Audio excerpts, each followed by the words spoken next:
질문이 있습니다. 그죠? 예. 빨리 질문을. 예. 첫 번째 질문은 뭐냐? 안보를 위해서 한미동맹 유지하면서 중국 관계를 우호적으로 유지하려면 어떤 외교 방식을 택해야 하나요? 예.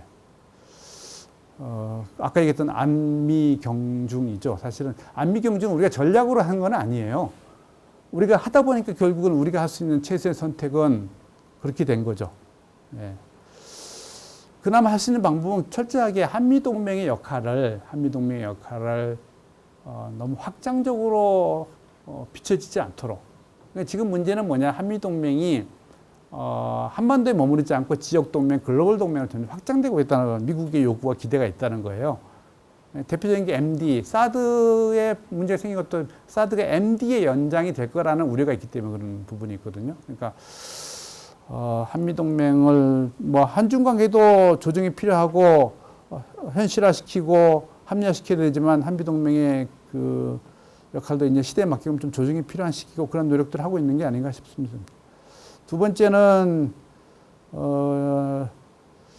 싱가포르하고 말레이시아, 한국은 싱가포르, 말레이시아 달리 일도련선 안에 인접한 국가이며 지리적 인접선호, 전략적 중요성이 훨씬 크다. 그러니까 제가 사실은 마지막에 얘기하려고 했던 게 그거예요. 요거 한 장만. 뭐냐면은 이게 아까 제가 제 개인적인 위스플 싱킹으로 중견국의 연대, 중견국 약자의 힘 뭐 얘기를 했었잖아요.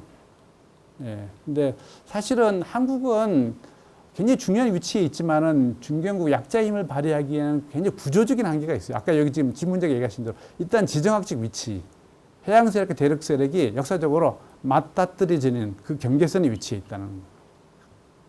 두 번째는 분단되어 있다는 현실이 아픈 현실. 분단만 해결됐다면 거기다 덧붙여서 북핵이라는 문제, 북핵이 더구나 중국이 ICBM, 북한의 ICBM을 개발하면서 이거는 한반도 문제가 아니고 글로벌 문제가 돼버렸어요. 그렇기 때문에 한국이 그런 미중의 압박에서 자유롭게 굉장히 어려운 게 현실이다.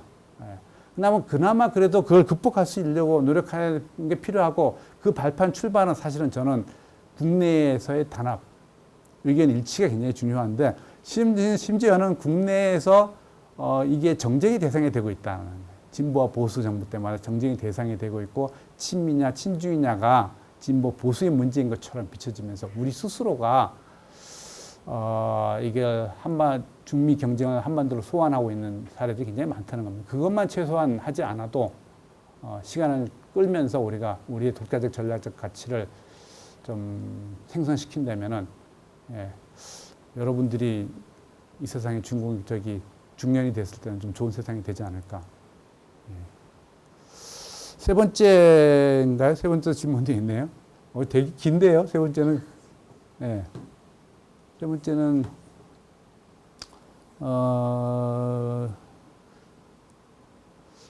결국은 서로 세력을 키우려고 경쟁하고 있는 것다는 거죠.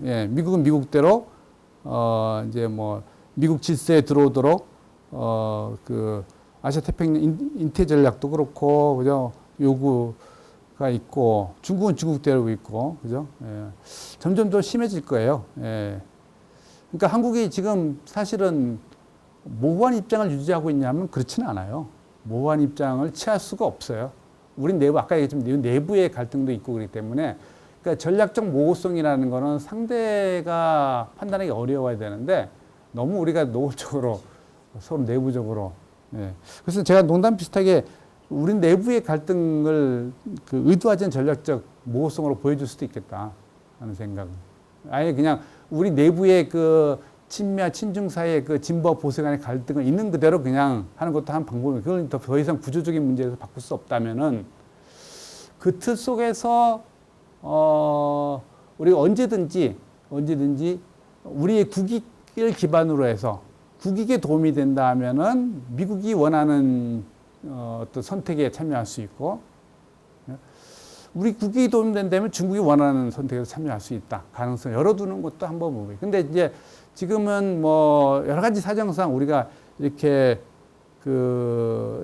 미국과 중국 사이의 균형점에 서 있다가 보기 굉장히 어렵죠. 우리에게 여전히 안보 문제가 굉장히 중요하기 때문에 한미동맹이 훨씬 더 우선 위에 있고 그죠? 그러니까 제 생각에 제가 이제 중국 연구자 입장이기도 하고 하지만은 제 입장에서는 우리가 노골적으로 미국이 주도하는 반중국 질서, 중국을 견제하려고 하는 여러 가지 모임이나 질서나 제도에 적극적으로 참여하는 것은 좀 피해야 되는 게 아닌가. 시간을 벌고 가야 된다 하는 문제가 있습니다.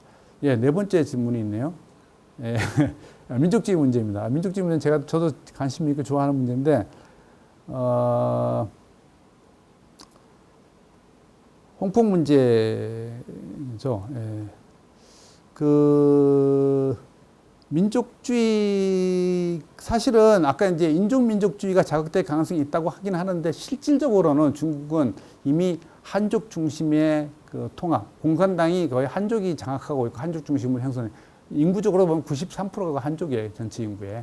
네, 그러니까 한족 중심이 굉장히 강하다. 더구나 지금은 민족주의라는 건 사실은 중화민족주의예요. 그 중화민족주의의 핵심 내용은 한족주의고, 네, 그래서 그 티베트나 소수민족들의 문제는 사실 중국의 정치 통합이라는 측면에서 큰 이슈는 오히려 안 되고 있다. 예.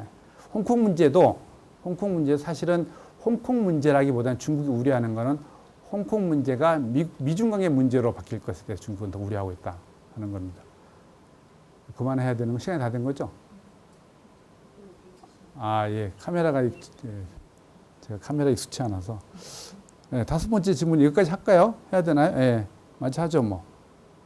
한국에 대한 중국의 감정이 하락하는 것만큼 한국에서 대중 감정 특심. 예, 그렇습니다. 예. 그 제가 처음에 사실 이 수업 시작할 때 중국을 좀 객관적으로 이해하자 하고 출발한 배경에는 최근 한국 사회에서 중국에 대한 인식이 너무 나빠졌다 하는 배경도 있습니다. 예. 물론 뭐 중국이 문제가 많죠. 많은데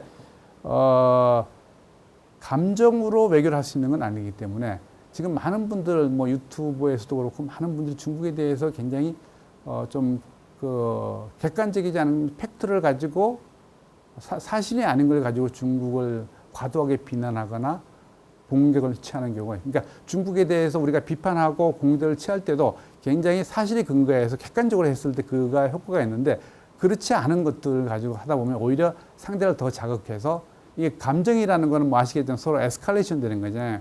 지금 현재 그러고 있어요. 우리가 중국에 대한 인식이 굉장히 나쁘다는 걸 중국 사람도 너무 잘 알고 있고 그래서 중국도 한국을 굉장히 나쁘게 인식하고 있고. 한중 관계는 뭐 지리적 특성으로 불가분의 관계일 수밖에 없고 경제적으로는 여전히 우리에게 많은 기회를 제공하고 있는 나라이기도 하고 한반도 통일이나 북핵 문제에서도 중국의 역할은 여전히 중요하게 남아 있습니다. 그러니까 너무 극단적인 관계로 진행되지 않도록. 그래서 사실은 내실화라는 게 굉장히 중요하니까 양국 국가 간의 관계라는 거는 갈등도 있고 분쟁도 있고 여러 가지 다 교차돼 진행되긴 하는데 문제는 갈등이나 분쟁이 됐을 때 그거를 해결할 수 있는 채널이나 소통이 있고 그걸 통해서 오히려 다져지는 관계가 돼야 되는데 한중 관계는 지금 그거를 풀어내는 소통의 기제들이 마땅치가 않아요. 그래서 지금 국민의 정서가 계속 나빠졌을 때 이거를 다시 필요할 때 회복시키기는 굉장히 어려울 수도 있겠다. 그래서 사실은 언론이나 뭐 좀 오피니언 리더 있는 분들이 조금 더 냉정하게 중국을 바라보는 객관적이고 냉정하게 감정이 섞이지 않은 중국에 대한 이해, 인식이 저는 좀 필요하다는 생각을 가지고 있고 그게 이제 젊은 세대들한테도 확산이 됐으면 하는 생각에서 이 수업을 저도 적극적으로 기대하고 참여했는데 효과가 있었는지 모르겠습니다. 예, 질문은 다 한 것 같고요. 예, 이거 제가 사실 이번 학기가 연구년에서 강의를 한 학기 내내 한 번도 안 했어요. 더구나 카메라 하는 강의 처음이라서 예, 하고 나니까 되게 좀 개인적으로 불만족스러운데 다음에 혹시 다른 기회가 있으면 좀 더 잘해보고 좀 차근차근 또박또박 설명하는 기회를 만들도록 하죠. 예, 긴 시간 수고도 많으셨습니다.